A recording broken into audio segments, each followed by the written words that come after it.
Halo Sobat Millennial Agency, kembali lagi bersama saya Panel Rahman, jurnalis IDN Times.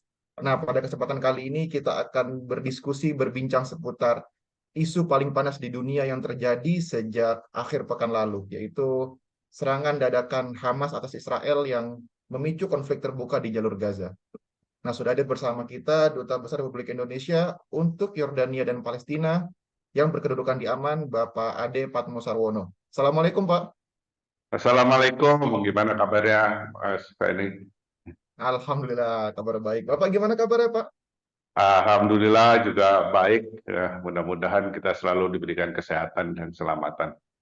Amin, amin. Ya, Gimana nih, Pak, kesibukan di tengah-tengah konflik terbuka ini, Pak, Bapak?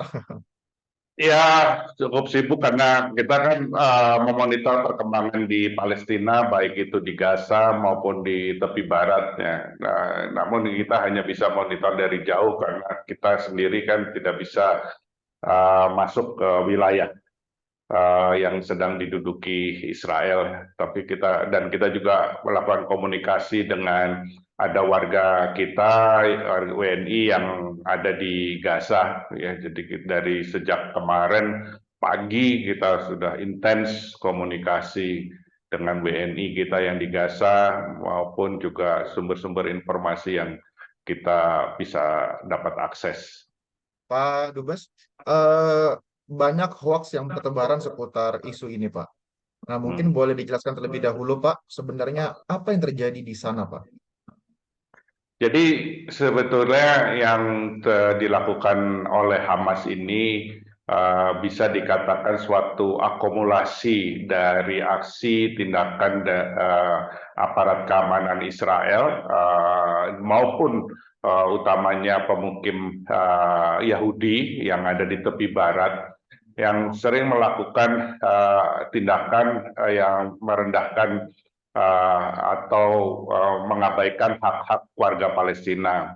Khususnya adalah ketika semakin tingginya intrusi atau masuknya secara ilegal pemukim Yahudi ke kompleks Masjid Al-Aqsa dan dikawal oleh aparat keamanan Israel, dan tidak hanya pemukim Israel juga ada beberapa anggota kabinet, anggota parlemennya Israel ini menimbulkan kemarahan dari warga Palestina maupun juga sebetulnya dari Yordania karena kompleks Al-Aqsa maupun situs-situs suci agama Islam maupun agama Kristen itu di bawah kustodian atau pengampunya adalah Raja Abdullah II dari Yordania. Jadi ini semuanya suatu akumulasi yang sudah sejak awal tahun ini, ya, bahkan mungkin dari tahun sebelumnya, tapi meningkat pada tahun ini. Inilah yang menjadi reaksi atau frustasi dari warga Palestina, terutama kelompok-kelompok yang di Palestina seperti Hamas, sehingga mereka marah, kecewa, dan juga menilai juga tidak adanya tindakan nyata dari masyarakat internasional juga. Jadi ini suatu akumulasi yang sudah lama dan juga rasa frustasi, kekecewaan, terutama dari kelompok Hamas. Jadi kalau kita mungkin berkaca dari tahun lalu itu, Pak, ya, itu tahun lalu itu kan momennya setelah Idul Fitri, Mei ya, setelah Mei Idul Fitri itu menjadi salah satu pemicu utamanya. Nah, jadi kalau sekarang ini kita tidak bisa mengatakan pemicu utamanya itu apa karena ini akumulasi dari berbagai macam rangkaian itu ya, Betul. Pak. Betul, dan juga mungkin ditambah sebagai catatan, terutama pemerintahan di Israel saat ini yang sangat ultra ekstrim kanan, ya, dengan adanya terutama dua tokoh menteri, yang Menteri Keamanan dan Menteri Keuangan Israel yang sangat ekstrim, sehingga ini yang semakin menambahlah ini kemarahan atau rasa frustasi dari warga Palestina. Tadi Pak Adi juga sempat menyinggung sebelum wawancara ya Pak bahwa Bapak sempat berkunjung ke Palestina pada awal tahun ya Pak. Pada saat itu Betul. mungkin boleh Bapak ceritakan kondisinya bagaimana Pak, kondisi warga Palestina. Mungkin juga atas itu kan belum lama ya Pak setelah terpilihnya kembali Netanyahu ya Pak untuk memimpin Israel itu. Betul. Jadi kalau waktu saya berkunjung ke Palestina, ke tepi barat, terutama ke Al-Aqsa, memang situasinya pada saat itu ya bisa dikatakan sedikit kondusif, tapi memang terlihat bahwa warga Palestina itu hidup dalam situasi yang apa ya bisa dikatakannya tidak bebas lah gitu ya dan kalau kita lihat mereka hidupnya sangat susah dibandingkan dengan warga Yahudi yang tinggal di pemukiman-pemukiman itu. Saya lihat pemukiman mereka sangat rumah-rumahnya bagus, sementara rumah-rumah warga Palestina itu sangat kurang baik lah gitu dan kurang terurus dan saya juga sempat ke Hebron, ke Masjid Ibrahim, melihat banyaknya anak-anak yang memerlukan perhatian. Bahkan saya sempat berkunjung ke salah satu dapur umum yang memasak makanan-makanan untuk dibagikan kepada warga Palestina yang membutuhkan. Jadi memang hidup mereka susah ya dalam di bawah pendudukan Israel. Hanya saya tidak sempat ke Ramallah, jadi saya hanya ke Yerusalem Timur, kemudian ke Hebron dan juga ke Jericho. Jericho itu juga agak lebih sedikit waktu itu sedikit lebih baik ya karena Jericho itu perbatasan kota yang perbatasan dengan Yordania karena mereka punya produk-produk pertanian yang buah-buahan terutama yang sangat baik. Nah, kemudian banyak media yang melabeli kejadian ini sebagai serangan tak terduga atau serangan dadakan dari Hamas. Apakah memang setak terduga itu Pak kejadiannya? Ya, memang bisa dikatakan sebagai serangan tidak terduga dalam kaitan bahwa untuk untuk pertama kalinya ada serangan dari Hamas baik secara melalui darat maupun laut.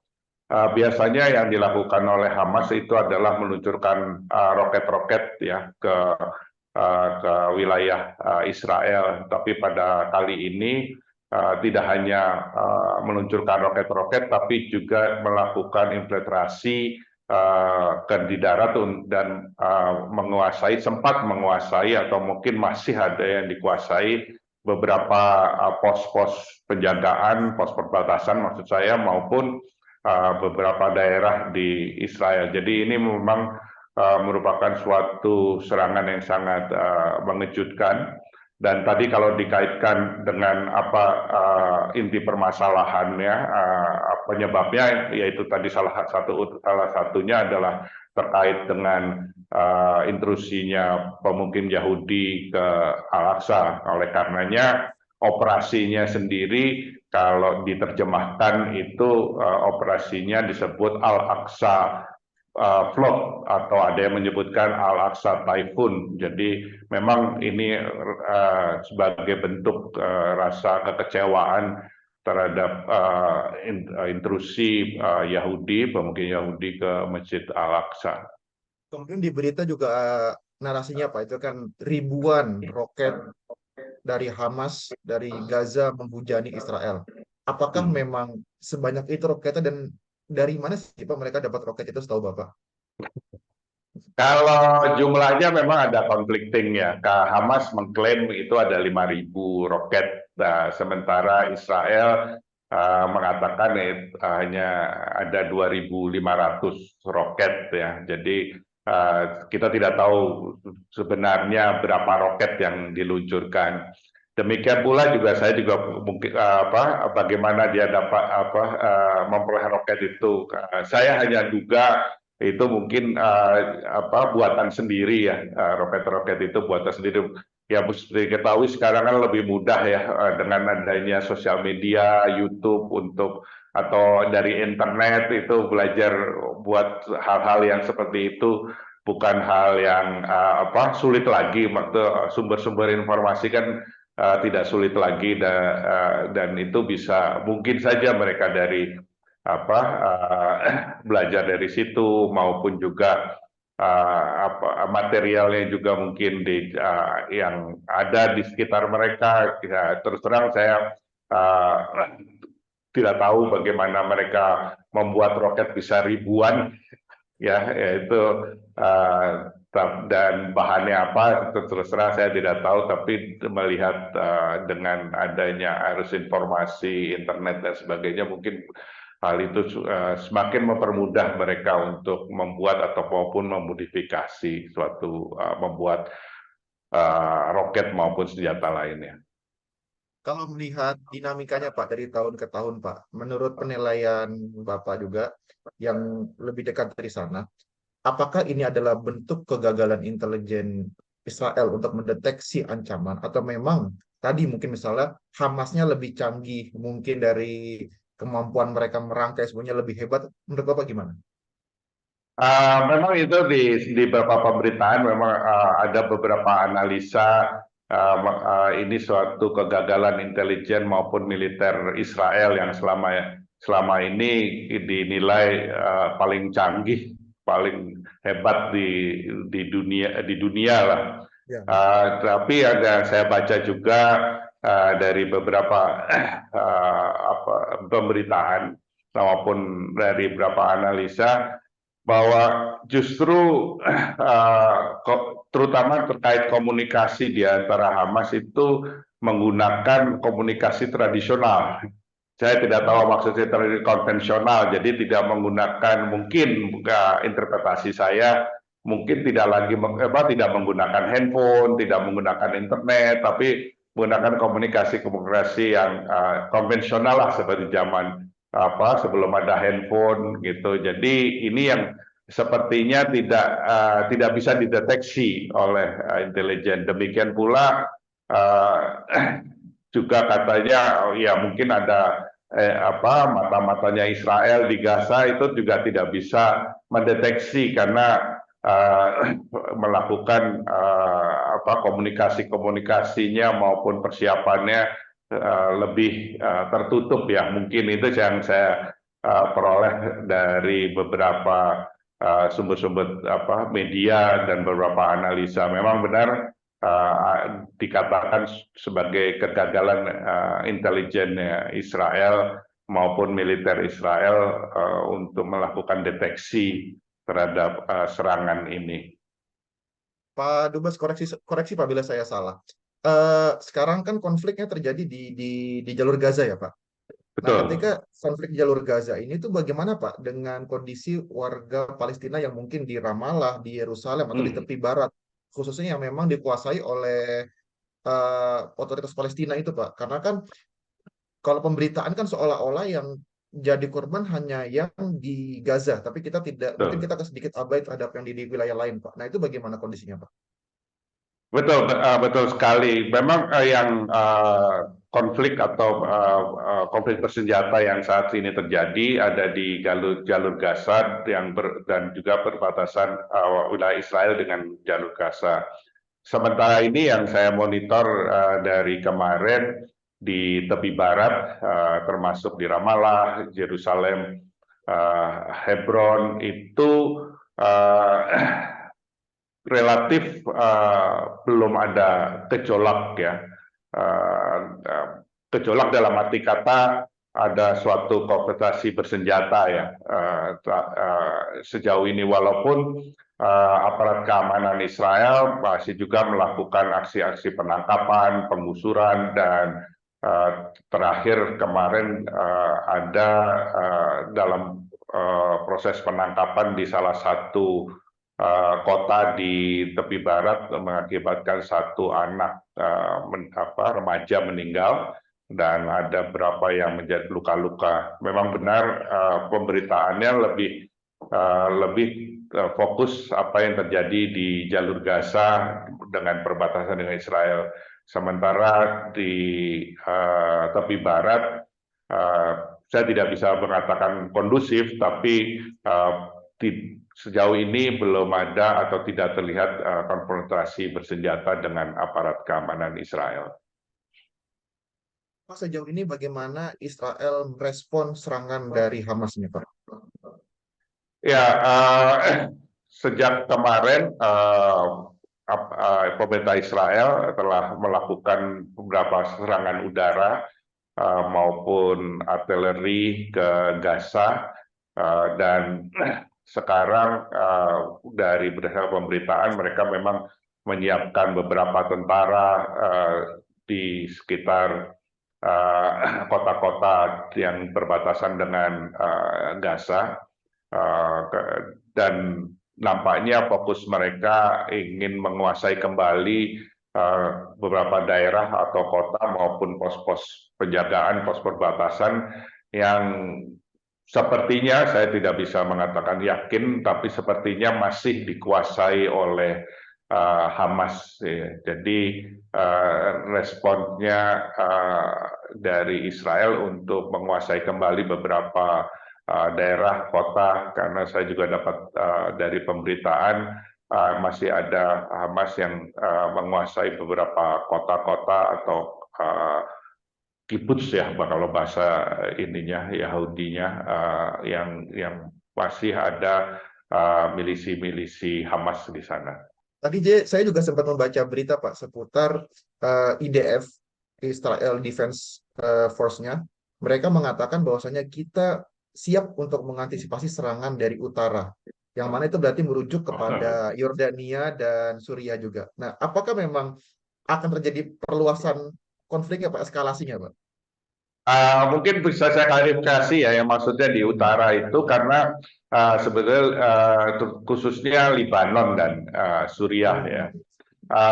Memang pada kemarin itu Hamas menghimbau atau mengajak lah, boleh katakan bukan menghimbau, ya, mengajak kelompok-kelompok perlawanan untuk bergabung terhadap apa yang dilakukan oleh Hamas, terutama Hizbullah. Dan Hizbullah ini kan menguasai beberapa tempat di Libanon Selatan.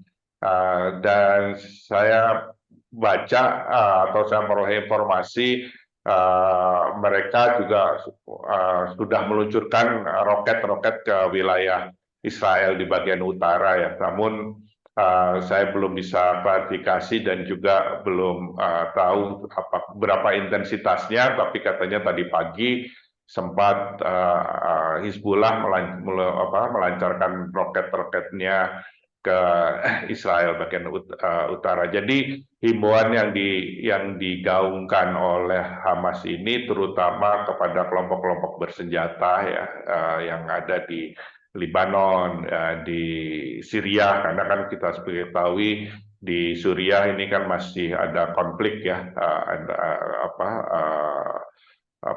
perang saudara ya, atau situasinya belum kondusif dan ada beberapa kelompok-kelompok bersenjata juga. Tapi kalau Jordania sih bisa dikatakan stabil, dan justru Jordania berusaha untuk mendorong dicarikan suatu solusi diplomasi guna meredam konflik ini, eskalasinya semakin tinggi. Itu yang dilakukan oleh pemerintah Yordania.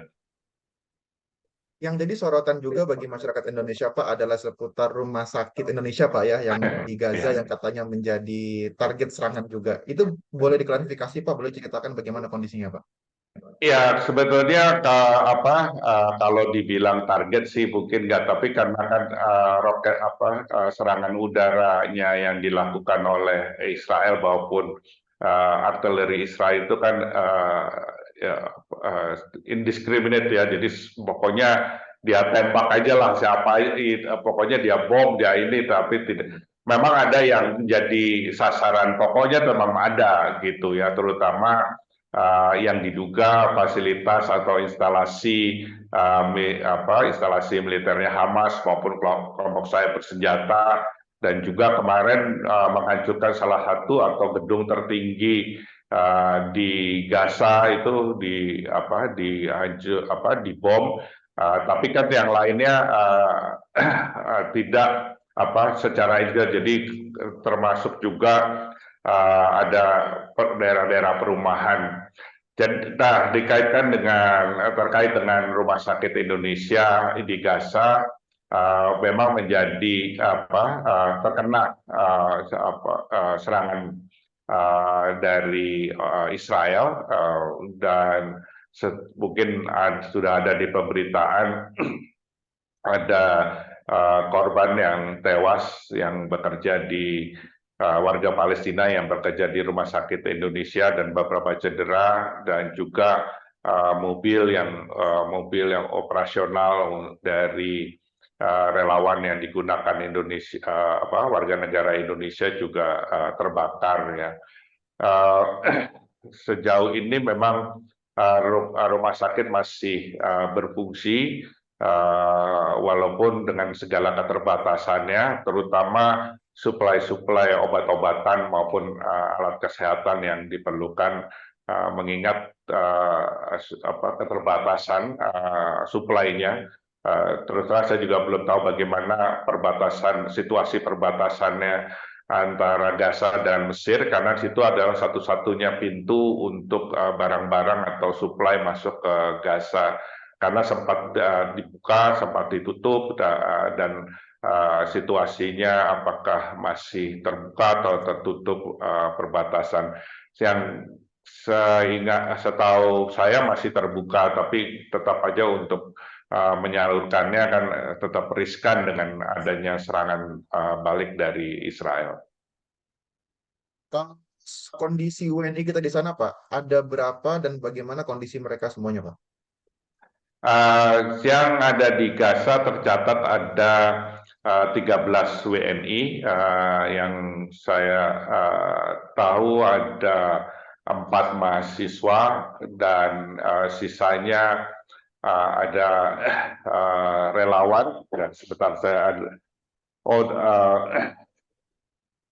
ada 13 ya, ada 13, ada beberapa yang ada 4 yang saya tahu mahasiswa, dan ada relawan yang kerja di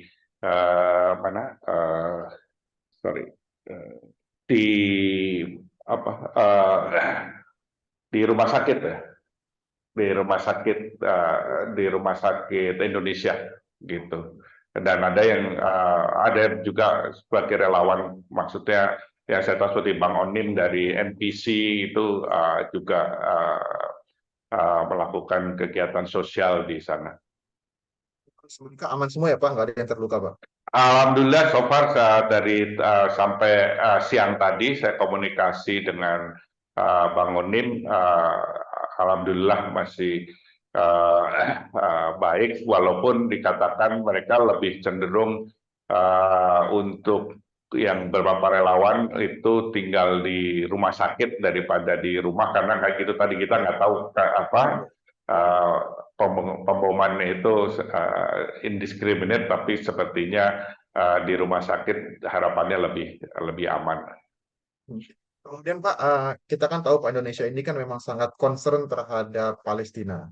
Dan seringkali Ibu Menlu menyuarakan Palestina dalam berbagai forum, termasuk kemarin di UNGA itu Pak. Nah, terkait konflik ini, apa nih Pak pesan khusus dari pemerintah dan dari Menlu untuk peran Indonesia di sana Pak? Ya, pertama yang Bu Menlu maupun pemerintah Indonesia secara terus-menerus tadi disampaikan menyuarakan untuk di kemerdekaan rakyat Palestina yang berdasarkan solusi 2 negara, maupun dan juga keputusan-keputusan atau resolusi PBB yang terkait itu yang kita selalu dorong. Dan kedua, kita juga tahun lalu ketika Perdana Menteri Palestina berkunjung ke Indonesia dan bertemu dengan Bapak Presiden juga menggarisbawahi pentingnya rekonsiliasi di antara faksi-faksi di Palestina, agar cita-citanya mewujudkan suatu negara Palestina dapat terrealisir. Yang ketiga, pemerintah Indonesia juga terus memberikan dukungan dalam bentuk capacity building bagi Palestina. Beberapa kegiatan telah dilakukan oleh pemerintah Indonesia dalam bentuk pelatihan bagi baik itu kepada pejabat pemerintah Palestina maupun warga Palestina untuk bisa meningkatkan kemampuan mereka. Kita juga tahu di beberapa universitas di Indonesia juga membuka kesempatan bagi mahasiswa Palestina memperoleh beasiswa juga untuk studi di Indonesia. Ini juga sebagai bentuk nyata dari dukungan Indonesia. Pemerintah Indonesia juga memberikan kontribusi kepada UNRWA, United Nations Relief for Western Asia, itu untuk pengungsi-pengungsi Palestina, terutama baik yang ada di beberapa negara maupun yang tinggal di tepi barat maupun di Gaza. Jadi itu beberapa bentuk dukungan pemerintah Indonesia terhadap perjuangan rakyat Palestina, dan kita juga sebetulnya terutama dalam kaitan ini Majelis Ulama Indonesia tengah mengupayakan, sedang menghimpun dana dan sebagian sudah terkumpul untuk membangun rumah sakit lagi di Hebron, bekerja sama dengan wali kota Hebron. Ini masih tahap awal, dalam arti groundbreaking-nya batu pertama sudah dilakukan, namun dengan situasi ini mudah-mudahan proses pembangunan masih bisa dilaksanakan. Pak, yang terakhir Pak, bagaimana Bapak melihat respon masyarakat dunia terhadap kondisi ini Pak? Gitu. Ya, ini pertanyaan yang cukup sulit juga ya. Ya, kalau saya pribadi, saya melihat ada dua pandangan yang berbeda, tergantung melihat dari kacamata mana. Kalau dilihat dari kacamata beberapa negara Barat maupun sekutunya, itu sangat mengecam apa yang dilakukan Hamas gitu, dan memberikan dukungan kepada Israel. Tapi kalau kita lihat pernyataan-pernyataan dari khususnya negara-negara Arab maupun Islam, itu ada yang sifatnya berimbang maupun ada yang juga menyalahkan Israel. Jadi seperti tadi yang di awal saya sampaikan, apa yang terjadi lakukan Hamas ini karena ada suatu reaksi yang dilakukan oleh pemerintah Israel terhadap warga Palestina dengan merendahkan atau mengabaikan hak-haknya warga Palestina. Jadi masyarakat internasional atau di dunia internasional ini ada sedikit perbedaan dalam narasinya terhadap apa yang terjadi di Gaza. Seperti kalau baca media Barat selalu mengatakan serangan teroris. Tapi kalau di media Arab atau yang Muslim itu mengatakan tulisnya freedom fighter, pejuang. Jadi itu jadi sudah terlihat bahwa memang ada perbedaan. Namun saya juga ingin sharing juga ya, di beberapa negara Arab, masyarakat termasuk di Yordania, mereka merayakan lah, ya, merayakan ini serangan Hamas, karena ini tadi juga ditanyakan oleh Mas Fani bahwa ini memang serangan pertama sejak dilakukan sejak 50 tahun yang lalu. Jadi ini kan tahun ini sebetulnya bukan bulan Oktober tapi bulan September lalu itu 50 tahun perang Yom Kippur. di mana perang Yom Kippur itu di beberapa negara Arab seperti terutama Mesir, Yordan, dan Syria melakukan serangan ke Israel. Nah, ini juga ada dikaitkan juga tadi ada pemberitaan lah mengkaitkan ini suatu memperingati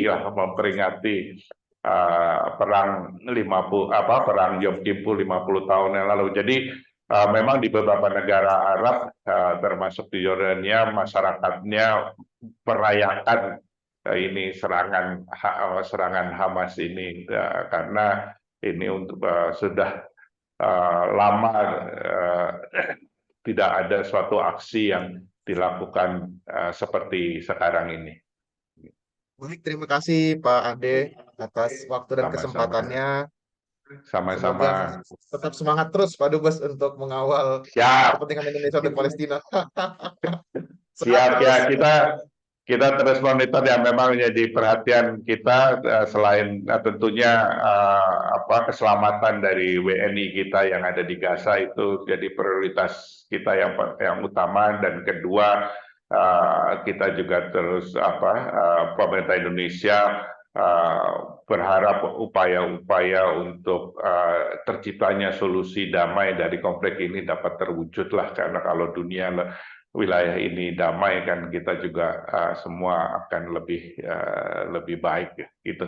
Ya, terima kasih Pak Saya, sehat-sehat selalu juga gitu. Insya Allah dapat ketemu lagi. Berikut Sobat Milenial dan Sobat Gen Z, wawancara IDN Times dengan Duta Besar Republik Indonesia di Palestina dan Yordania yang berkedudukan di Aman, Pak Ade Patmo Sarwono. Assalamualaikum, Pak. Waalaikumsalam, salam sehat.